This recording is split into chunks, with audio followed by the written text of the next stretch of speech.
saucer. Assez, mais avec une bonne posture. Drop, drop, off we go. Drop, drop, so tears, and may those L'ambiance était studieuse dans la salle Jean de La Fontaine de Marolles-les-Braaux le mardi 9 avril dernier. 182 choristes étaient réunis pour le projet Sing in Sarthe, porté par le conseil départemental à l'occasion du prochain festival de l'EPO. Parmi ces choristes, 112 collégiens du nord du département, venus du collège René Cassin de Ballon-Samar, du collège André Piauget de Conly et du collège Saint-Thomas d'Aquin de Mamers. Ils étaient accompagnés par 60 chanteurs de l'ensemble vocal de l'école de musique et de danse du Maine-Saunois, ainsi que de la chorale à portée de voix de Condé-sur-Sarthe. Tout ce petit monde s'est donc retrouvé pour une grande répétition intergénérationnelle autour de la pratique du chant choral avec l'objectif de se produire en compagnie d'ensembles professionnels le 22 mai prochain lors du 40e festival de l'EPO. Anne Guaran est la présidente de l'association Singin. Elle présente ce projet qui ne manque pas de coffre. Alors l'association Singin, elle vise à développer le chant choral à l'école. Le chant choral à la fois comme un outil pédagogique et à la fois comme un accès à la culture. Donc pour ce faire, nous appuyons sur la fondation Voce8, présidée par Paul Smith, qui a inventé une méthode, la méthode Voce8, qui est maintenant reconnue dans le monde entier, qui est éditée en 4 langues et qui s'adresse à des personnes qui n'ont pas besoin d'avoir un prérequis et qui apprend à chanter assez facilement. Donc les élèves qui pratiquent ce chant, en France, il y en a eu déjà 20 000 à peu près, l'association est jeune, mais dans le monde entier, il y a déjà plus de 200 000 enfants qui ont pratiqué cette méthode. Les professeurs sont très enthousiastes, ils nous disent qu'à la fois ça développe la mémorisation et la concentration, ça développe le sens de l'écoute, et pour bien chanter, il faut aussi savoir bien écouter. Et puis la chorale, c'est aussi un engagement collectif et à la fois le respect de l'individu. Donc c'est une très belle expérience. Et à l'issue de ce parcours, pendant toute l'année, les enfants apprennent un certain répertoire qui est un répertoire qui se veut très éclectique, avec des musiques du monde entier qui traversent les siècles, et donc des styles musicaux très différents. Et à la fin de cette année, ils se donnent en concert avec un ensemble de la Fondation Voce8. Là, en l'occurrence, c'est le groupe Apollo 5 pour le 40e festival de l'abbaye de l'Épau. Et ça leur donne une expérience supplémentaire, l'expérience d'être sur scène, avec la fierté de se produire, comme ils disent, devant un vrai public, avec des artistes de renommée internationale. Là, on parle de Hildegard von Bingen, qui est quand même une femme du Moyen-Âge, et on termine par Michael Bublé ou Björk. Enfin, ce sont des musiques très contemporaines. En présentation de ce projet, vous disiez que c'était ludique et bienveillant. On a pu aussi le voir pendant les répétitions là avec les élèves. On les sent vraiment imprégnés de ce que vous leur proposez. Oui, et en plus dans tous les, d'abord il y a des échauffements qui allient beaucoup de mouvements corporels avec en plus des réflexions sur les chiffres, etc. Donc le cerveau est très associé avec le corps, mais c'est très scientifiquement étudié au départ. Et en plus, c'est une pédagogie interactive. Donc, on fait participer les enfants. On leur demande, donnez-moi une idée de signe, par exemple. Alors, ils se lèvent, ils donnent une idée de signe, et puis du coup, ils sont beaucoup plus impliqués dans le processus, en fait. Vous, en tant que présidente de cette association, de voir ces différents projets, celui-ci là plus particulièrement en Sarthe, qu'est-ce que vous en pensez? Comment vous ressentez les élèves? Qu'est-ce que vous avez pensé de cette matinée à Marolles-les-Braaux là? J'ai trouvé cette matinée fantastique parce que déjà de voir le sourire des enfants, c'est fabuleux. De voir cette expérience avec le langage des signes, ça me conforte encore plus dans le projet qu'on mène.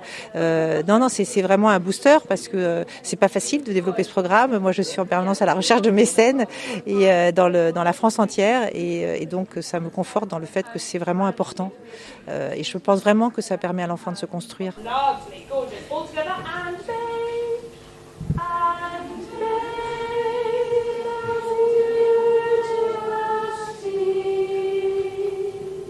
lovely. Drop, drop, and drop, drop, so sweet.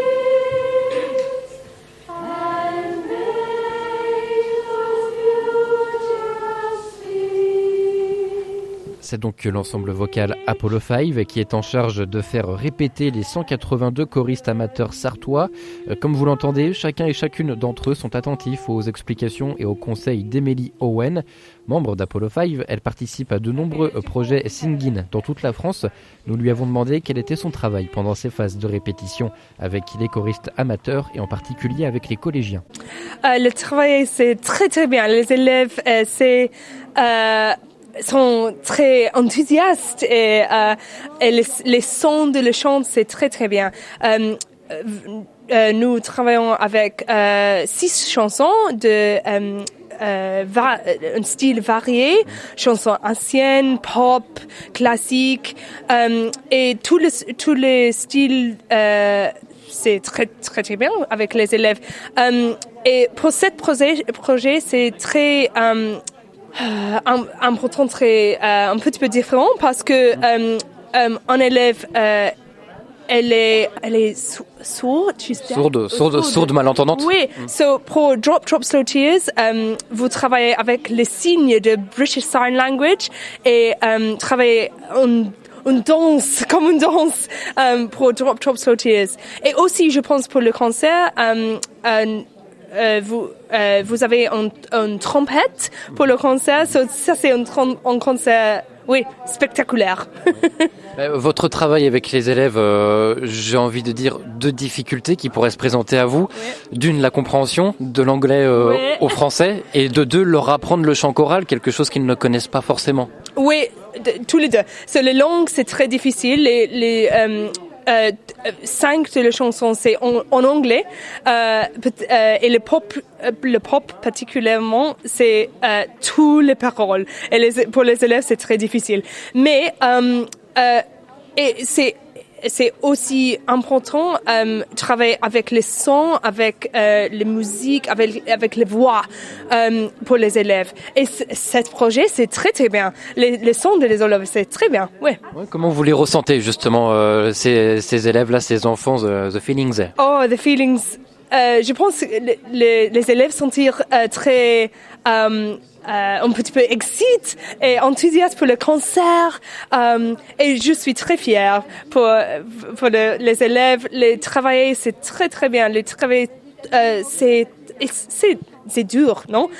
Les chants, les langues, tout le projet. Et oui, c'est le concert, c'est it will be great, fantastic. C'est habituel pour vous chez Apollo 5 de faire ce genre de projet? Oui. Je suis le soprano d'Apollo 5 et je travaille avec les élèves pour le singing. Cette année, je pense 5-6 projets de singing de toute la France. Pour moi, ça c'est ma seule travail avec 7 projets, mais je travaille avec le projet de le Singing Brive, de le Festival de la Vézère, et aussi Corrèze. Ouais, c'est tout le projet de la France. C'est fantastique, oui. Là, ce groupe-là, ils seront prêts pour la fin mai au Festival de l'Épau? Oh yes, very ready. They're ready. Yeah, they're good. And now your song is on repeat. And now your song is on repeat. And I'm dancing on to your heartbeat. À l'issue de cet instant de répétition, nous avons rencontré des élèves participant à ce projet, à commencer par ceux du collège André Pioget de Conly et qui se montrent particulièrement enthousiastes. En vrai c'est bien, c'est aussi un partage et tout, en vrai c'est bien quoi. C'est incroyable, parce que on chante avec des Anglais. Moi je trouve que c'est une expérience bien à vivre en fait, c'est quelque chose qu'on va pas pouvoir vivre plus tard, du coup c'est bien de le faire maintenant. Ouais, c'est cool parce qu'on chante avec des chanteurs, avec d'autres collèges, on découvre des chansons qu'on ne pouvait pas comprendre et savoir, et c'est cool quoi. Ça nous permet de vivre quelque chose qu'on vivra plus jamais dans notre vie, c'est une expérience unique quoi. C'est une expérience fort enrichissante et c'est tout. Puis le fait de bientôt chanter en public à l'abbaye de l'Épau, ça vous fait quoi? C'est stressant un peu, non? Ouais, un peu stressant, mais en vrai, je pense que ça va être une bonne expérience à vivre. Ça va être sympa. C'est stressant, mais ça va être incroyable. Moi, je trouve pas ça stressant parce qu'on est tous ensemble et du coup, ça me stresse pas. Moi, ça me stresse pas vu que j'ai déjà fait plein de concerts comme ça, vu que je chante en dehors de... D'accord. Ouais. T'es habitué à ce genre de choses, ouais? Oui, je suis habituée, ça m'arrive plein de fois, donc je trouve ça cool en tout cas. Le fait qu'on soit en groupe, ça va pas changer grand-chose, donc je trouve pas ça si stressant que ça. Moi, comme j'ai déjà fait du théâtre, je suis habituée à avoir tant de monde et du coup, c'est coup-ci, coup-ça, quoi. En revanche, les avis étaient plus mitigés, mais tout de même résolument positifs chez les collégiens de René Cassin à Ballon-Saint-Marc. Franchement, c'est bien. C'est impressionnant. C'est la première fois que vous faites ça? Ouais. Moi j'ai fait la chorale personnellement l'année dernière, du coup j'ai déjà fait. T'aimes bien ça? Pas spécialement. Pourquoi? J'aime pas trop chanter en fait, on va dire. Mais ça te fait quoi du coup l'effet de groupe là d'avoir... C'est bien quand même. Ouais. Moi je trouve que c'est bien projet choral. Parce qu'on peut chanter devant un plan de personnes et bientôt on va aller à l'abbaye de l'Épau pour chanter devant tout le monde. Donc c'est bien de s'entraîner avant et puis y aller là-bas. Après cette répétition du 9 avril à Marolles-les-Braud, les 182 choristes du projet Sing in Sarthe se retrouveront le 22 mai, jour du concert, pour une ultime répétition, avant donc de se produire dans le cadre du 40e Festival de l'Épau avec l'ensemble Apollo 5, mais aussi la trompettiste Lucienne Renaudin-Vary. Pour aller les applaudir, la billetterie est disponible sur le site epo.sarthe.fr. Un grand merci à Anne Guaran, la présidente de l'association Singin, à Amélie Owen d'Apollo 5 et aux collégiens d'André Pioget de Conly et de René Cassin de Ballon-Saint-Marc de s'être arrêtés à notre micro pour cette émission au coup de projecteur consacrée à ce projet. On se quitte évidemment en musique avec un extrait des répétitions du 9 avril. Bonne journée à l'écoute de RCF Sarthe.